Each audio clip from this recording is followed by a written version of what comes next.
পুলিশলি আবারও মানবতার বার্তা, ভাইজান দেখালেন ক্ষমার উদাহরণ। বাঁকুড়া জেলার ওন্দা থানার পুলিশন গ্রামে পীরজাদা আব্বাস সিদ্দিকী ধর্মীয় মাহফিলে ঘটল এক হৃদয়স্পর্শী মুহূর্ত। কয়েকদিন আগেই এক স্থানীয় তরুণ সোশ্যাল মিডিয়ায় অকাট্য ভাষায় আব্বাস সিদ্দিকীকে উদ্দেশ্য করে গালিগালাজ করেছিল। আজ সেই একই গ্রামের মাহফিলের মঞ্চে উঠে পীরজাদা সাহেব বললেন, ও এখনো তরুণ, ভুল করেই বলেছে। যদি মাফ চাই আমি মাফ করে দিলাম, তোমরা ওকে মাফ করে দাও। আমাদের গ্রামে ভালোবাসা ও ভ্রাতৃত্ব বজায় রাখো। এই কথায় মুহূর্তে ভক্তদের চোখে জল। মঞ্চে উপস্থিত হাজারো মানুষ একসুরে বললেন, ভাইজান জিন্দাবাদ। আব্বাস সিদ্দিকী আবারও প্রমাণ করলেন ক্ষমাই ইসলামের প্রকৃত সৌন্দর্য। পরে জানা যায় ওই তরুণ নিজেও সোশ্যাল মিডিয়ায় পোস্ট করে ক্ষমা প্রার্থনা করেছে এবং ভবিষ্যতে এমন ভুল আর না করার প্রতিশ্রুতি দিয়েছে। ১৯ সালের এই ঘটনাটি আজ ভাইরাল। মানুষ বলছে এমন নেতাই প্রকৃত ধর্ম প্রচারক, যিনি ভালোবাসা দিয়ে জয় করেন মন। ওদের এলাকায় কেউ যদি আব্বাস সিদ্দিকী কিছু বলে, সেটা নিয়ে বেশি ঝগড়া করিস না বাবা। কথা শুনছেন না শোনেন? ও যদি ক্ষমা চাই আমি মাফ করে দিচ্ছি, তোরা মাফ করে দিবি। আমাকে ভালোবাসো তো? আমার কথা শুনবে তো? হাত তুলে বলো, শুনবে তো? শুনবে তো? আমি শুনেছি তোমাদের এলাকায় কেউ একজন আমার বিরুদ্ধে কিছু বলেছে। এ তো ছোট ছেলে, হালকা বয়স। কথা শুনছেন না শোনেন? একে আমি মাফ করে দিই, যদি ক্ষমা চাই আমি মাফ করে দিচ্ছি, তোমরা মাফ করো। তাই শুনছো না শোনো না? মাফ করা হলো আমার নবীর সুন্নাত, আর কোনো কথা হবে না। মাফ করা কার সুন্নাত? নবীর সুন্নাত। কিন্তু আমি বাপেদেরকে বলবো, যারা বিরোধী করছেন, আপনাদেরও তো হুজুর আছে। আপনাদের হুজুরকে যদি আমাদের দুটো ছেলে বলে পাটির দালাল, আপনাদের ভালো লাগবে? তাহলে কেন আপনারা আমাদের দিন ছুটছেন? আপনারা আপনাদের নিয়ে থাকুন না। বলে আপনাদের হুজুরের মুখে তো কোনোদিন শুনিনি যে রাজ্য সরকার প্রসাদ খাওয়াচ্ছে, এটা হারাম চলবে না।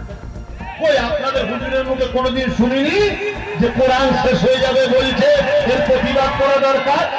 আপনাদের মুখে কোনোদিন শুনিনি যে কি বলে আমার আল্লাহর বিরুদ্ধে রেপ করা নাকি অন্যায় নয় বলেছে, এর বিরুদ্ধে প্রতিবাদ করা আপনাদের হুজুরের মুখ থেকে তো কোনোদিন শুনিনি। এখন এই কথাটাকে নিয়ে যে আপনাদের যদি আমাদের কোনো মুরিদ বলে যে তোদের হুজুর মুসলিম সুরাতে মুনাফিক রে, আপনাদের ভালো লাগবে কি? যেমন ভালো লাগবে না, এরাও আমাদেরকে ভালোবাসে, আমাদের বিষয়ে কিছু বললে এদেরও ভালো লাগে না। আর প্রশাসনকে বলবো নিরপেক্ষ কাজ করবেন। আমি মাফ করে দিয়ে যাচ্ছি, আপনারা সাক্ষী রইলেন। যদিও ক্ষমা চাই, ক্ষমা না চাইলে মাফ নেই, ক্ষমা না চাইলে মাফ নাই। ইসলামের উপরে কোনো বেটা নয়, আল্লাহর বিচার করে দেবে তাহলে। কিন্তু আপনারা যদি ক্ষমা চাই, আপনারা কথাটা বাড়াবেন না তো। আমি ভালোবাসা চাই, আমি সম্পর্ক চাই, আমি সমস্ত সিলসিলার সঙ্গে এখন এক করতে চাই। আমি দাদা হুজুরলে বাঁচবো, তুই তোর হুজুরলে বাঁচবি, কিন্তু মসজিদ বাঁচাবার স্বার্থে আমাদের এখন এক হওয়া দরকার আছে। কবরস্থান বাঁচাবার স্বার্থে এক হওয়া দরকার আছে। আর এটাও অন্য সিলসিলারা শুনে রেখে দাও, বাংলায় যদি তোমরা আমাদের সাথ নাও দাও, আবু বকরের ভক্ত মুরিদরা বাংলায় যথেষ্ট, আলহামদুলিল্লাহ।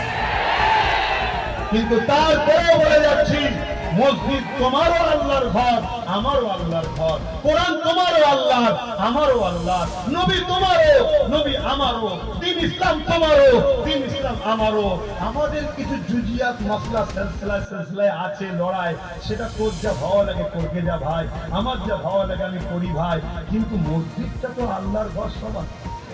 এই জায়গায় এক হওয়া দরকার আছে না? যারা অন্য সিলসিলার মানুষ আছেন, সাধারণ লোক রয়েছেন, তাদেরকেও বলবো তোমরাও তোমাদের হুজুর মলি সাহেবদের বুঝাও এক হতে। যদি না হয় তোমাদেরকেও ভাবতে সময় দিলাম, দেখো তো এরা কারা, কি ভাবা দরকার আছে না? আজকে যখন মব লিঞ্চিং করে কোন মুসলমানকে মারে, এই কিছুদিন আগে তোমাদের পাশে দুর্গাপুরেতে গোরক্ষক বাহিনীরা মুসলমান মানুষগুলোকে মারলো, মুরব্বী বাপের দাড়ি ধরে মারলো। ওরা কোন সিলসিলা? ফুরফুরা, কাদিরিয়া, জনপুরি, বেরেলি, দেওবন্দি, কোনো কিছু জিজ্ঞাসা করে মেরেছে?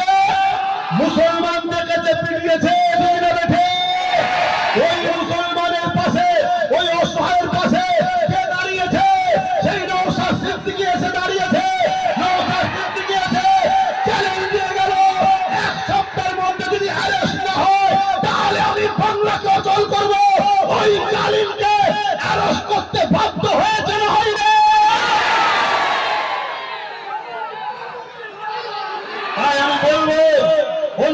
সিলসিলার ভাইদেরকে বলবো, তোমার পীর তোমার কাছে প্রিয়, তোমার আমির তোমার কাছে প্রিয়, তুমি তোমার পীর আমিরকে নিয়ে থাকো। তুমি যদি এদের পীরের ঘরে গালিগালাজ করো, এরা তাহলে তোমার পীরকে কাল গাল দিলে ভালো লাগবে তো?